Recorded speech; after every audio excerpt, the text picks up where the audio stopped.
સુરેન્દ્રનગર ખાતે નિવૃત્ત આર્મીમેન દ્વારા કલેક્ટરને આવેદનપત્ર આપવામાં આવ્યું। માહિતી અનુસાર હિંમતનગરમાં આર્મીમેન પર પોલીસ દ્વારા થયેલો હુમલો અને મારામારીની ઘટનાને વખોડી કાઢવામાં આવી છે। ત્યારે કહી શકાય કે આર્મીમેન પર થયેલા મારામારી અંગે સુરેન્દ્રનગરમાં પડઘા પડ્યા, સાથે જ આર્મીમેનને માર મારનાર પોલીસ કર્મચારીઓ સામે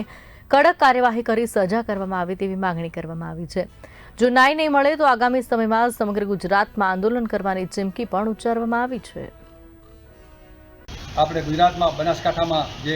ભારતીય સેનાના એક જવાન રજા ઉપર આવેલા અને તેઓ એક ગાડી લઈને જતા હતા જે એના ભાઈની હોય અને એવું પણ જાણવા મળેલ છે કે એના ભાઈ પણ પોલીસમાં હતા અને એને બ્લેક ફિલ્મ લાગેલી અને એને ખ્યાલ નહોતો કે અહીંયા પ્રતિબંધ છે અને નીકળેલા પોલીસવાળાએ રોક્યા ને એની સાથે વાત કરી કે ભાઈ મારા ભાઈની ગાડી છે, હું તો રજા ઉપર છું, પણ એની યારે બહુ જ ખરાબ વ્યવહાર કરી અને એને નીચે ઉતારી અને એની સાથે જે ક્રૂરતાભર્યું વર્તન કરેલું છે। તો ભારતીય સેનાના જવાનો સાથે જ્યારે આવી ઘટના બનતી હોય છે તો આમ આદમી કેટલો સુરક્ષિત એવું આપણે સમજી શકીએ છીએ। જ્યારે દેશના વડાપ્રધાન, ચાહે એવો ગૃહમંત્રી હોય, ચાહે સંરક્ષણ મંત્રી હોય, એ જ્યારે કોઈ પણ સારા કાર્યો હોય, જ્યારે કે દિવાળી, હોળી જેવા તહેવારો એ પણ સેનાની સાથે મનાવતા હોય છે। તો સેનાની સાથે આટલું આદરમાન જ્યારે દેશના વડાપ્રધાનશ્રી આપતા હોય તો પોલીસ પણ એક ડિસિપ્લિન ફોર્સ છે, તો એને પણ આ વસ્તુનું વિશેષ ધ્યાન રાખવું જોઈએ। એની ઉપર એની સાથે કોઈ પણ જાતની કાર્યવાહી કરવી તો તેને જે ઓન પેપર થતી તે કરવાની જરૂર હતી, એને જે દંડ થતો દંડ દેવા પણ એને ના નથી પાડેલી, પણ 5-6 પોલીસના કર્મચારીઓ એક સાથે ભેગા થઈ અને એની સાથે જે ક્રૂરતા જેવું વર્તન કર્યું અને એ પણ જાહેરમાં કે જ્યાં જાહેર જનતા જઈ રહી હતી